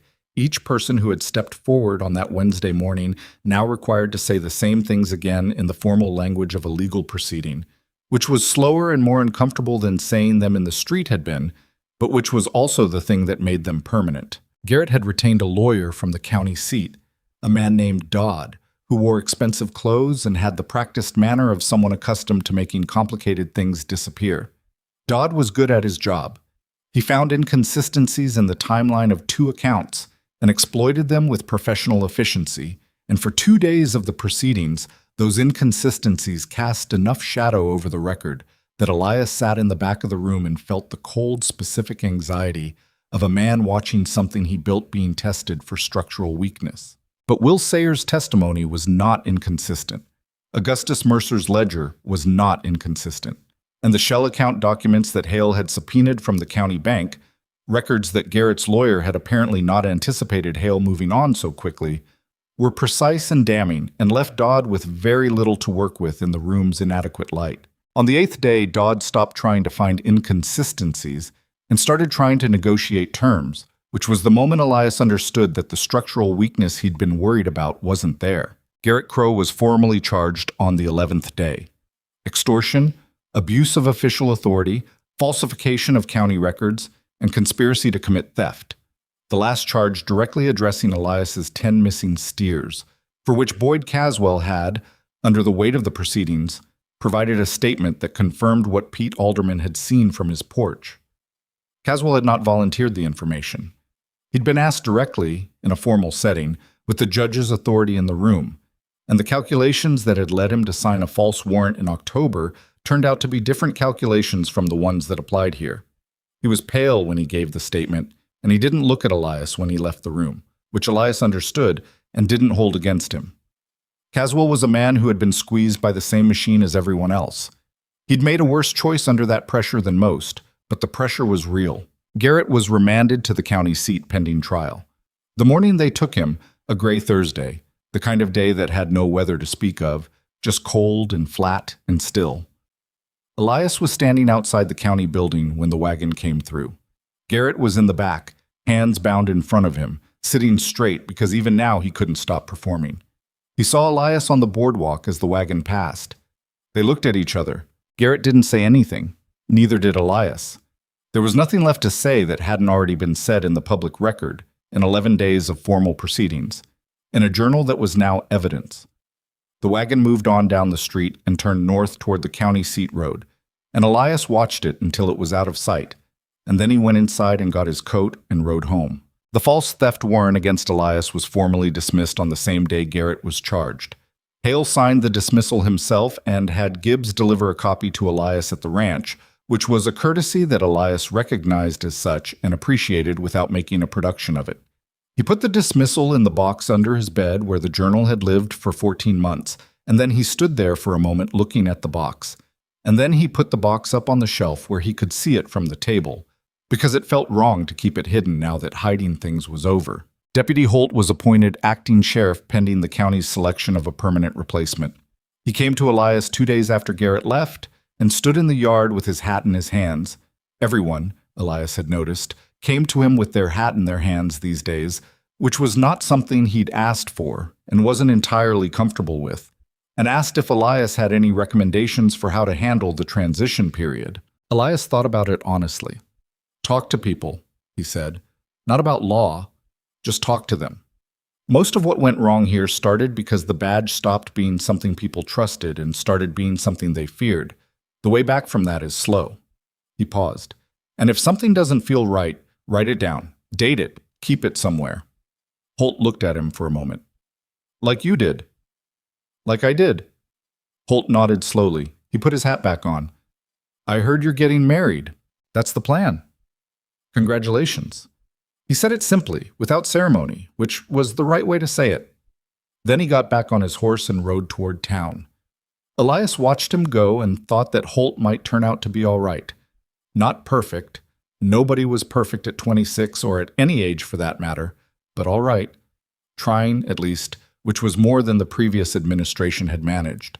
The wedding was on a Saturday in late November, 3 weeks after the proceedings closed. It was not an elaborate affair, which suited both of them. Vivian had been clear about that from their second or third conversation. She had no interest in a ceremony that was more performance than occasion, which Elias took to mean she'd been to too many weddings where the performance had been covering for a lack of occasion underneath. They were married at the county justice's office, which was a small room with a good window and a plant on the sill that was doing its best against the November light.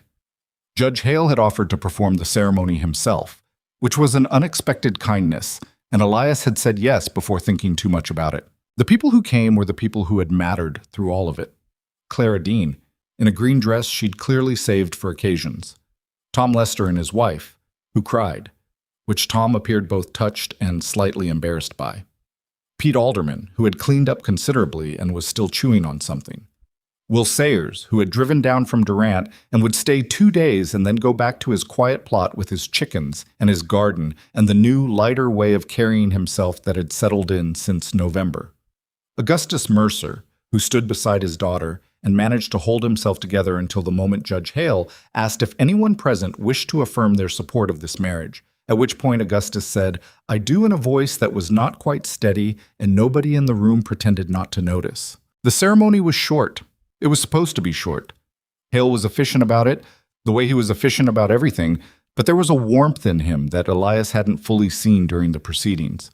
Or maybe it had been there and he'd been too focused to register it.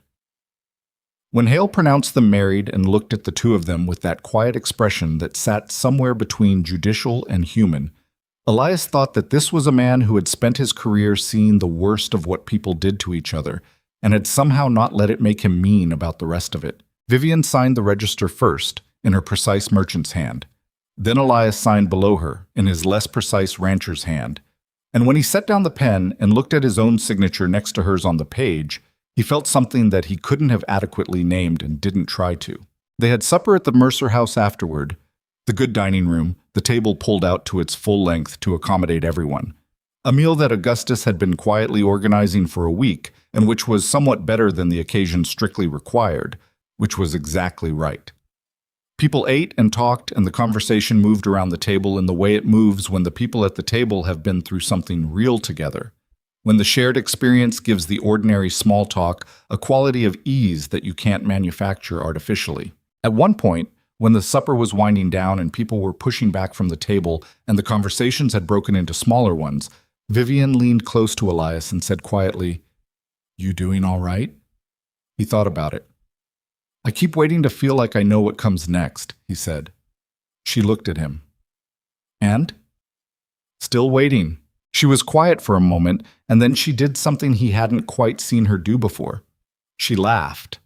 Not the controlled, social kind of laugh, but the actual kind. The kind that comes from somewhere genuine and doesn't worry about how it sounds. It was a good laugh. He stored the specific sound of it somewhere he didn't have a name for. "That's the most honest thing I've heard all week," she said. "I figured you'd appreciate that." She looked at him for another moment with something in her expression that had been building for weeks, probably, through all the conversations and the practicalities and the shared weight of a situation that had turned them from strangers into something that didn't have a clean category yet. There was a question in it, or not a question exactly, more an acknowledgement, that this was real, that they were actually here, that the practical agreement had held under pressure in a way that had revealed something underneath it, and that both of them could see the thing underneath and were going to have to figure out what to do with it. "We'll work it out," she said. She said it the way she said most things, plainly, as a fact, without softening it into a sentiment. But this time the plainness of it was the warmth, not the absence of it. "Yes," Elias said, "we will." The guests left in the evening, one by one, and Augustus shook Elias's hand at the door again.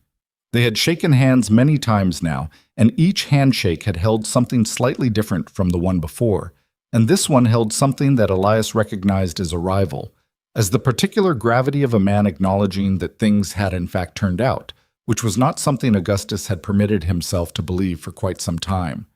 His eyes were tired, and the tiredness was clean, the good kind of tired, the kind that comes from a long road finally ending. "You take care of her," Augustus said. It was half instruction and half something else, a father's translation of thank you into a language he could say without his voice giving way. "I intend to," Elias said. He and Vivian drove back to the ranch in the dark, side by side on the wagon bench, the horses moving at their own steady pace on the road they knew. The sky had cleared and the stars were out over the flat land. The kind of sky you only got out on the frontier, away from town light, where the stars went all the way to the horizon in every direction. Neither of them talked much. The silence between them was the kind of silence that two people arrive at when they have talked enough for one day, which was a different thing from having nothing to say. When the ranch came into view, the dark shape of the house and the barn against the star-bright sky, Vivian looked at it for a moment. "It's smaller than I imagined," she said. "You've been here before." "I know. But it looks different now." She was quiet for a beat. "Different as in mine." He thought about that. "Yeah," he said. "I suppose it does." He had expected, maybe, some feeling of dramatic conclusion when they pulled up to the house. Some sense of an ending that was also a beginning, the way stories were supposed to work. But what he actually felt was more ordinary than that. The familiar weight of his coat, the cold air, the smell of his horses, the creak of the porch step that had needed fixing for 2 years and which he was now, suddenly, slightly embarrassed about. Ordinary life, recommencing. Which was, he thought, the point. That was actually the point. The days that followed were not transformed. They were just days.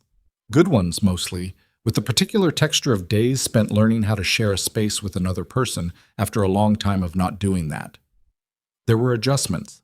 Vivian had opinions about where things should be kept that differed from Elias's long-established habits.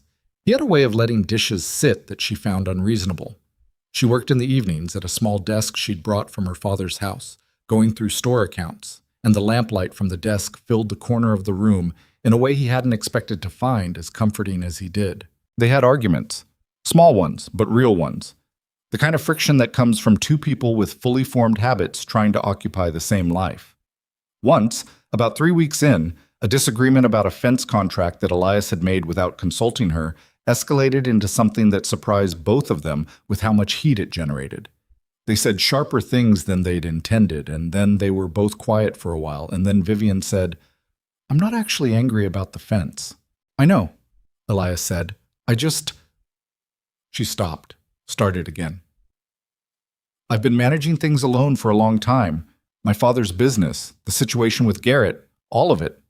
Doing it alone was the only safe way to do it." She looked at her hands on the table. "I'm going to need time to learn to do it differently." He looked at her. "So will I," he said. "I've been by myself out here for 11 years. I've got habits you haven't even found yet." She made a sound that was somewhere between exasperation and a reluctant laugh. "That's not comforting." "It's not supposed to be comforting. It's supposed to be honest."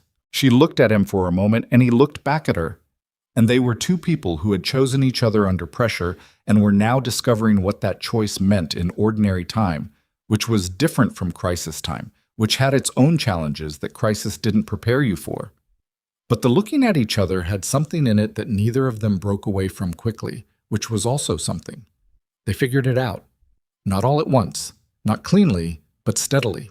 Garrett Crow's trial was held at the county seat in February. Elias and Vivian attended 2 days of it, along with Tom Lester and Will Sayers and Clara Dean. Boyd Caswell testified and kept his eyes on the floor when he did. Dodd made his arguments, and they were good arguments, technically, but they were arguments being made against a ledger and a journal and a former deputy and 11 named witnesses and the subpoenaed bank records. And good arguments couldn't change what those things said. Garrett was convicted on 4 of the 5 charges. The 5th, the conspiracy charge related to the cattle theft, was reduced rather than dismissed, which meant he didn't escape it. He received a sentence of 7 years, which Dodd immediately began appealing, which was his right. which would take years and would probably reduce the sentence somewhat in the end, because that was how the legal system worked when you could afford a man like Dodd. Elias had made peace with that possibility before the verdict came in, because the alternative to making peace with it was allowing his sense of justice to depend on an outcome he couldn't control, which was a bad arrangement for a person's peace of mind. What mattered was that the conviction existed, that it was on the public record, that 7 years or 5 years or 4, Garrett Crow was no longer in Red Hollow with a badge.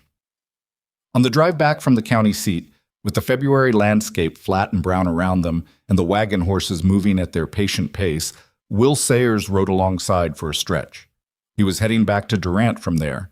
He'd sold the plot in the end, he mentioned, and was thinking about moving further west. "You ever figure out exactly why you started keeping the journal?" he asked Elias. It wasn't the kind of question Sayers asked often. He was a man who kept his interior life to himself mostly. Elias thought about it. "Not exactly," he said. "I think I just couldn't stand having the truth exist somewhere that nobody could see it." Sayers chewed on that for a while. "That's it," he said finally. "That's exactly it." He looked out at the landscape. "I should have started one of my own." "You weren't ready then," Elias said. "You came when you were." Sayers looked at him sideways. "You're more forgiving than I'd have expected from a man in your position." "I'm not particularly forgiving," Elias said.